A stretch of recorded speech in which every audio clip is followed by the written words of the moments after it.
Hey everybody, it's Jason Blaha here, and it's time for part 2 of the Q&As, so let's go ahead and knock this out. Alright, first question. Hey Jason, what movements / accessories would help to speed up an extreme weak quad? Strong back imbalance for squat. My squat is roughly 60% of my deadlift, 365 versus 575 pounds, and so I'm basically good morning 315 when I go deep enough. Even with front squats, I get bent over. Any suggestions would be great. All right, brother. Honestly, I'm going to say you need to focus on staying more upright. If you're good morning, even 315 on your squats, and your squat versus deadlift is literally 200 plus pounds apart like you're describing, you need to come in and focus on more quad dominant squats for a while. I'm going to say front squats and high bar Olympic squats, and you need to focus on staying upright. And the front squats are going to help you with that. Maybe even safety bar squats. If you have access to one with a strong camber in the bar that pulls you forward more, you're going to have to train yourself to stay upright on the squat.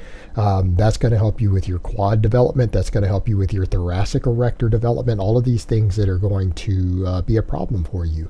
And I think more than anything, it's a technique issue that's causing you to lean forward, and it's basically because you're so posterior chain dominant. It's not that you're back dominant, you're posterior chain dominant. And because of that, you're trying to pull forward so that your posterior chain can squat you out of the hole because your quads are too weak. You're going to need to lower the weight on the bar, because right now you're not getting any hypertrophy work for your quads in, because when you are squatting heavy, your body is trying to shift your posterior chain into being the primary mover for you. So with that happening, it's trying to remove your quads from the exercise. You're going to need to do a bunch of front squats and extremely upright high bar squats for volume. And you need to be coming in and doing 5 rep sets, 8 rep sets, 10 rep sets. Focus on progressive overload with good technique and volume. And that's fine. That extra volume is not going to interfere with your deadlift because your posterior chain is dramatically more developed.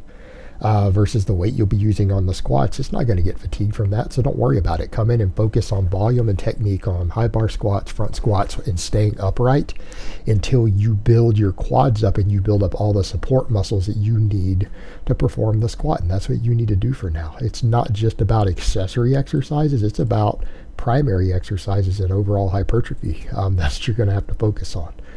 All right, next question. Sumo versus normal deadlift. I've never heard you talk much about the sumo, pros versus cons. Should you do both for maximum development? Is this the style that fit you best depending on your body structure, long versus short legs, and so on?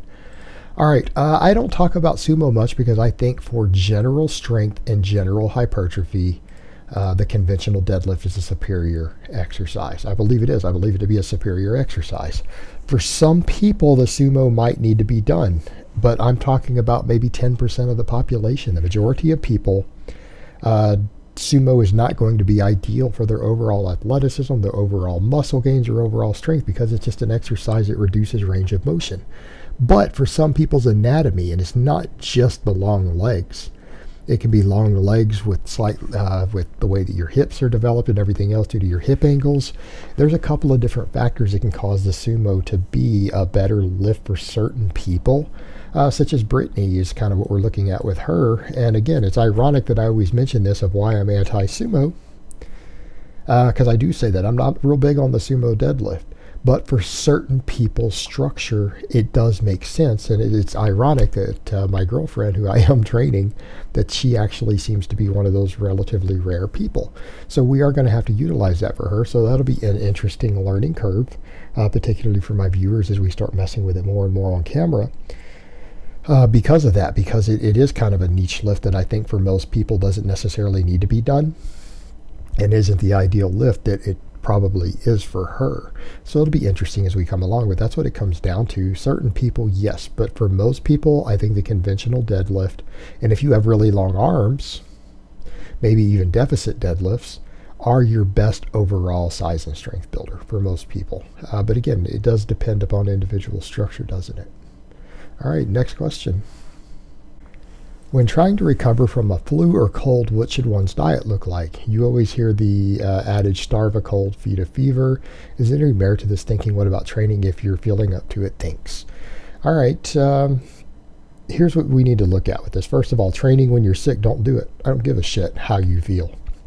If you have a serious enough cold that you need to admit you have a cold, you need to stay out of the gym. Because getting that extra gym session in versus recovering from your cold a day or two sooner is going to be better.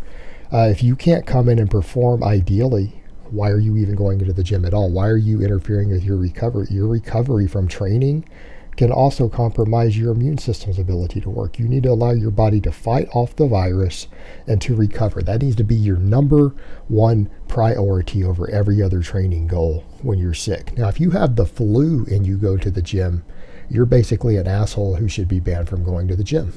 And I'm just going to call that. You're a dick. The flu's contagious. You can't train effectively enough to stimulate muscle growth with the flu. It's almost impossible. Why are you going to the gym, interfering with your recovery, getting a piss poor workout and infecting everyone around you? If you go to the gym with a flu, you're a piece of shit. You're an inconsiderate piece of shit. And I'm just going to call that like it is. If you do that, don't do that. That's being a total dick. And it's not like you can even train hard with the flu. Stay home, put yourself in bed, and eat some chicken soup.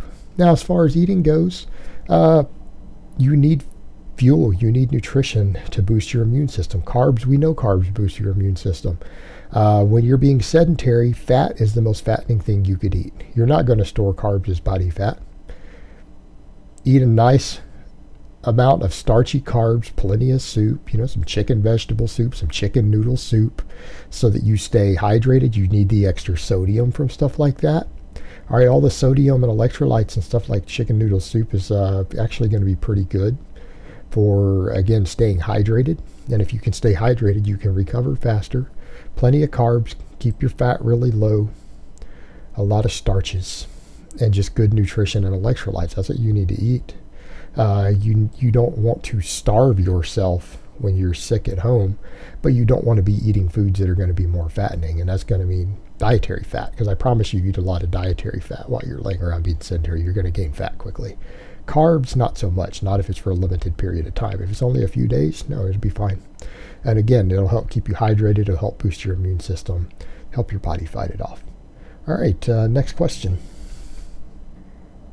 On your novice program, you recommend high bar squats more than low bar squats. What if there was a problem getting adequate depth on the high bar squat? The thing is, most people can actually squat deeper high bar than they can low bar due to hip position. So for 95% of the population, that doesn't even make sense. Do you know why a lot of people struggle to hit depth on the high bar? Because it's harder and they want to use a heavier weight than they can actually lift out of the bottom, so they stop themselves from going down.